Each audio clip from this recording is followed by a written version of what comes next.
લોકસભાની ચૂંટણી ચાલુ વર્ષ દરમિયાન યોજાવા જઈ રહી છે. ચૂંટણી પહેલા જ ભરૂચ લોકસભા બેઠક ચર્ચાનું કેન્દ્ર બની ગયું છે. એક તરફ આમ આદમી પાર્ટીએ ડેડિયાપાડાના વર્તમાન ધારાસભ્ય ચૈતર વસાવાને પોતાની પાર્ટીના ઉમેદવાર જાહેર કરી દીધા છે, તો બીજી તરફ ઇન્ડિયા નામક ગઠબંધન થકી ચૂંટણી લડાય તો ટિકિટ વહેંચણીમાં ભરૂચ બેઠક પરથી કોંગ્રેસના ઉમેદવાર ચૂંટણી લડે તેવી માંગ સાથે અમદાવાદ ખાતે પ્રદેશના અગ્રણીઓ સમક્ષ સ્થાનિક કોંગ્રેસીઓએ સંકલ્પ લઈને આવ્યા હતા. આ બધા વચ્ચે હવે મરહુમ અહેમદ પટેલના પુત્ર ફૈઝલ પટેલ ચર્ચાનું કેન્દ્ર બન્યા છે. અંકલેશ્વરની વાણિયા ચોકડી સહિતના વિસ્તારમાં ફૈઝલ પટેલના પોસ્ટર લાગ્યા છે, જેમાં હું તો લડીશનું સ્લોગન લખવામાં આવ્યું છે.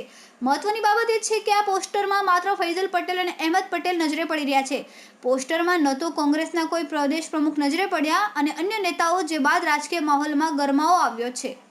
ભરૂચ લોકસભા બેઠક પર જ્યાં એક તરફ અહેમદ પટેલના પુત્રી મુમતાઝ પટેલ ચૂંટણી લડવાની ઈચ્છા વ્યક્ત કરી ચૂક્યા છે, તો બીજી તરફ હવે પુત્ર ફૈઝલ પટેલ પણ સક્રિય થયા છે, જે બાદ અહેમદ પટેલના ઘરમાં ટિકિટ માટે ખેંચતાણ થઈ રહી હોવાની ચર્ચાઓએ જોર પકડ્યું છે. રિપોર્ટર રવિ સૈયદ, તહેલકા ન્યૂઝ, ભરૂચ.